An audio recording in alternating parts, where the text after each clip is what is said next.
Well, my book, The Accidental Prime Minister, The Unmaking and Making and Unmaking of Manmohan Singh, is essentially a political narrative. As I mentioned in the book, the decision to write this book was taken sometime in 2012, towards the end of 2012. I had actually been pursued by publishers ever since I left the Prime Minister's office in the middle of 2008. I had been pursued by publishers to write an account of my time at the PMO, about Manmohan Singh, about UPA, the United Progressive Alliance government. But I kind of resisted those persuasions, mainly because I felt I didn't have a story to tell. But in 2012, something significant happened. I found that suddenly Manmohan Singh, who had been an object of great admiration, an intellectual, a distinguished economist, a successful finance minister, and a popular prime minister who got re-elected for the first time in 2009 after Nehru's re-election in 1957 or 59, Indira Gandhi's re-election in 1971. No other prime minister got re-elected after a full term. So Manmohan Singh had a lot going for him till 2010, 2011. But in 2012, he had suddenly become an object of ridicule.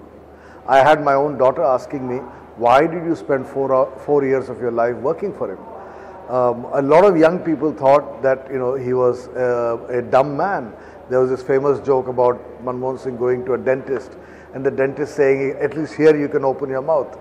And so I felt compelled to recount the story of the Manmohan Singh who had succeeded, the Manmohan Singh who was well regarded, who was respected, who had won an election in 2009.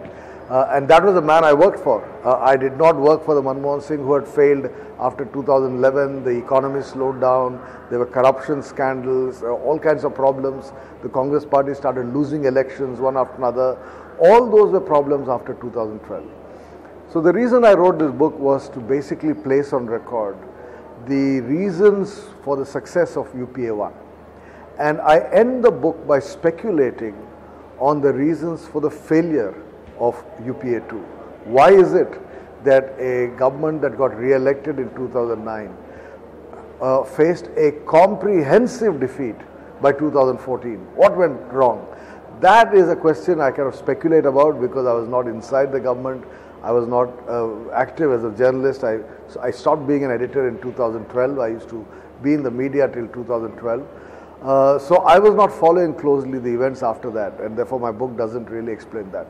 But I do think that this is, and this will remain probably forever, the strongest defense of the first term of Manmohan Singh as Prime Minister. Manmohan Singh had said in his last press conference on January 3rd, 2014, that history would be kind to him.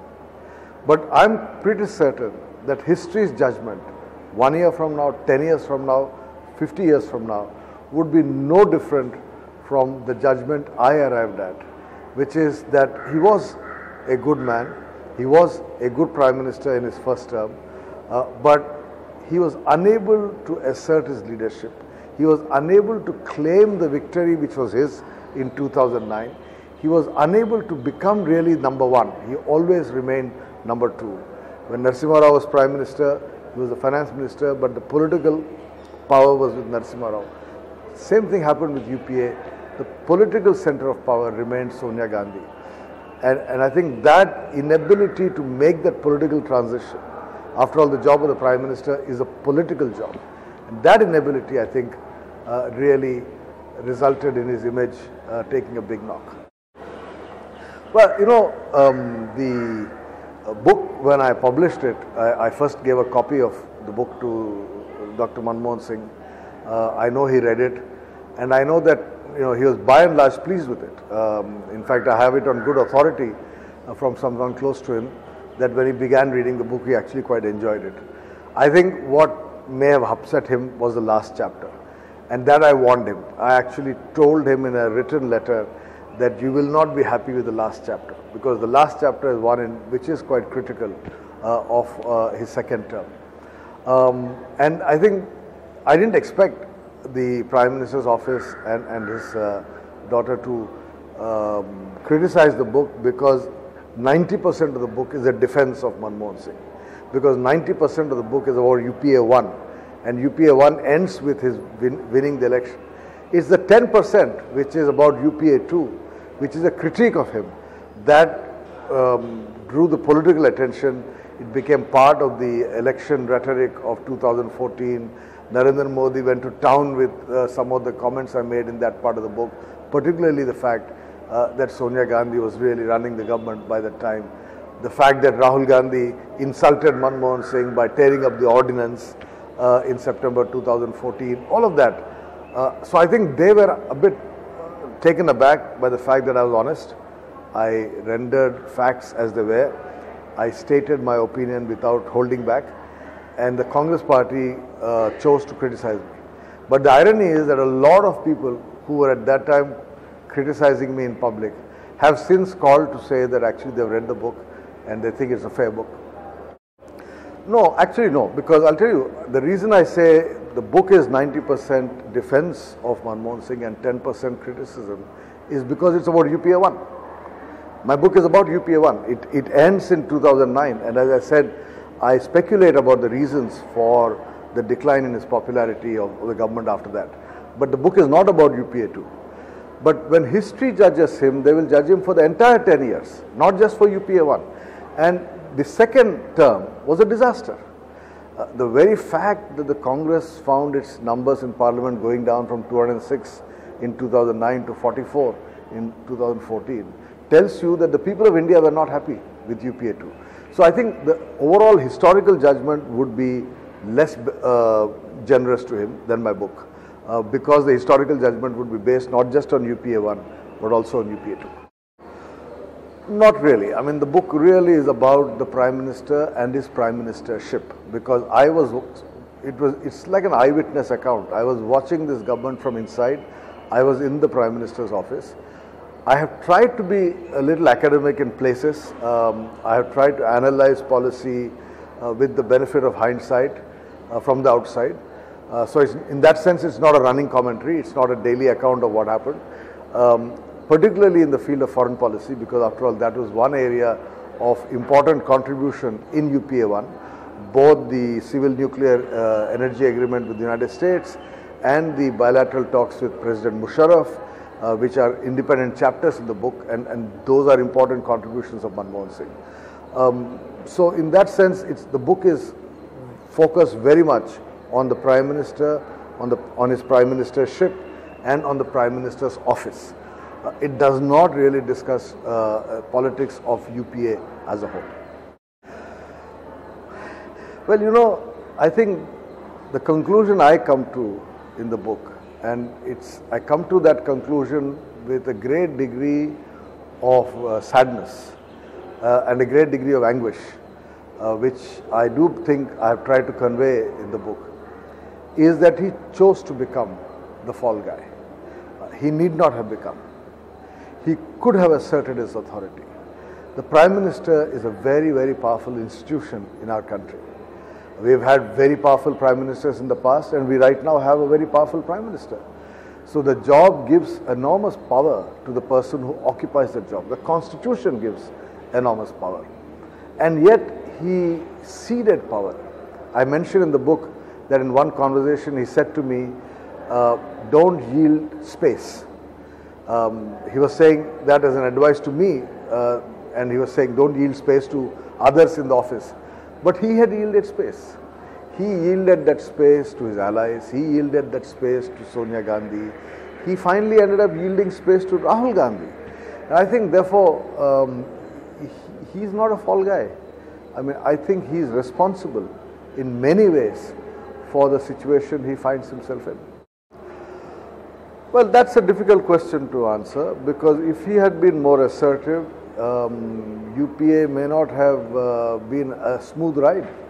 Part of the reason why the government was a smooth ride was because he gave a lot of freedom to his allies, whether it was a Sharad Pawar, whether it was the DMK, whether it was Lalu, or within his own party, a lot of his ministers who were up to a lot of mischief, he didn't really stop them.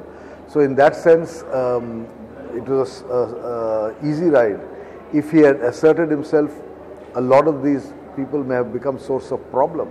and that might have made the government, in many ways, a internally divided government. But again, let me say that there is a distinction between UPA 1 and UPA 2. The political distinction is that in UPA 1, the Congress was leading a coalition for the first time ever. The Congress never had a history or experience of leading a coalition government.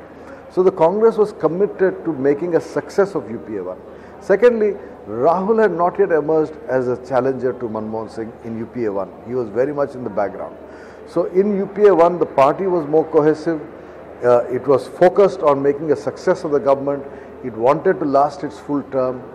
The left kept the pressure on all the others to stay together, and therefore UPA 1 was a success. UPA 2, the left was not there. The allies became more assertive, DMK, Sharad Pawar, Lalu.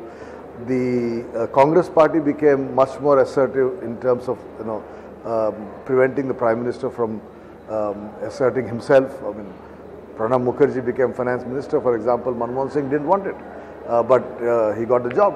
And I don't think Pranab Mukherjee particularly paid much attention to what Manmohan Singh wanted to do when he was finance minister. So UPA 2 was a loose arrangement. And finally, the Congress became overconfident. With 206 seats, they thought they no longer had to prove their capacity to run a coalition. In fact, they became very assertive and alienated the allies. And last but not the least, Rahul Gandhi, who was not an element in UPA 1, emerged as a challenger. He was an implicit challenger initially, became an explicit challenger, became a critic of the government, tried to distance himself from the government, and all of that weakened prime ministerial authority. Not really. I mean, I resisted the temptation of being, what should I say, a torchbearer for the UPA. There are two conclusions that come out of the book. One is that the Indian system of government requires a strong center, meaning a prime minister who's in charge of running the government. That this loose consultative process does not work. Maybe there are merits in a loose consultative system, but the fact is that we are a fractious democracy, and at the end of the day, somebody must say, the buck stops with me, and that I think is very, very important.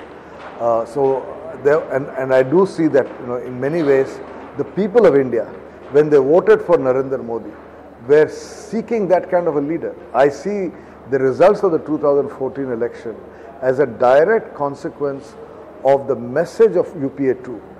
And that is the message of my book, that if you had a strong prime minister. Don't forget, in 2009, Manmohan Singh was compared with Advani. And the voter said, I prefer Manmohan Singh to Advani. Because Advani was not seen as a strong leader, he was seen as wishy-washy, he has changed his views about Jinnah, he was seen as ambitious. So the public image of Advani was not very high. Though he's a good man, in many ways personally a nice man, an intellectual, he reads books, etc., etc. But Advani was not popular like Vajpayee was. And Manmohan Singh was actually popular in 2009. But by 2014, I think the tables turned, and therefore, in many ways, I see the result of 2014 as a direct consequence of the experience of UPA 2. Well, I mean, there's only one element in the book which hasn't got enough public attention, mainly because the book came out in the middle of an election. It became a subject of controversy, and the focus of the public discourse, I suppose partly because of the fact that the cover had Sonia Gandhi and Manmohan Singh, became focused on this whole issue of two centers of power and etc. But I do think that till today, I mean, we are now in 2014 and it's almost 4 or 5 years since the end of, 5 years since the end of UPA 1. I do think that an important aspect of my book, which hasn't got enough attention, except when Suhasini Haidar wrote a column in the Hindu, and I'm grateful to the Hindu for that, is that it's a very, I would regard as a comprehensive account of Manmohan Singh's foreign policy in UPA 1. I mean, his foreign policy was the centerpiece of his first term.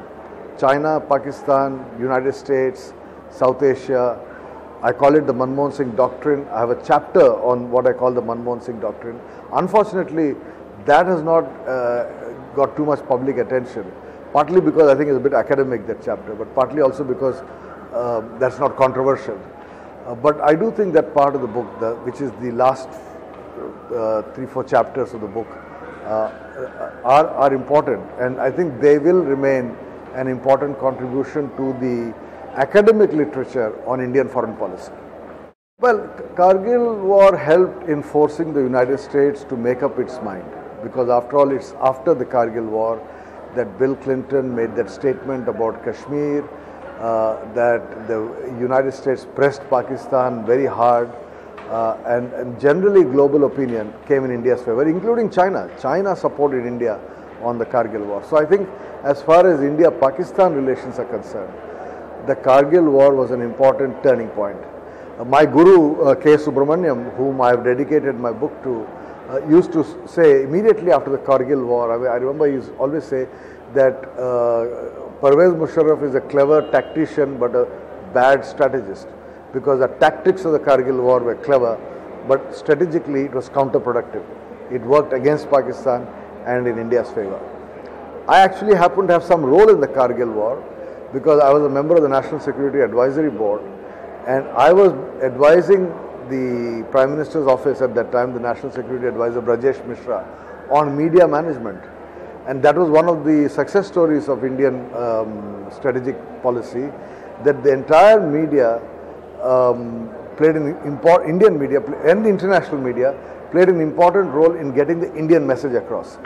But as far as everything else was concerned, I wouldn't give Kargil war that kind of importance. I think the real turning point as far as India's relationship with the rest of the world is concerned was one, the fact that the Indian economy performed well. I mean, 8-9% growth for 5-6 years. The world woke up to India's economic potential. One. Two, after 9/11, the terror attacks in the US, there was genuine concern about the rise of Islamic extremism or jihadism or whatever you like to call it. And India was seen as a victim of that, and therefore the West reached out to India. Even China reached out to India, because China is also worried about Islamic radicalism in its own territories. So I think that sympathy for India, that you are also a victim of a common global problem, helped India acquire more friends after that.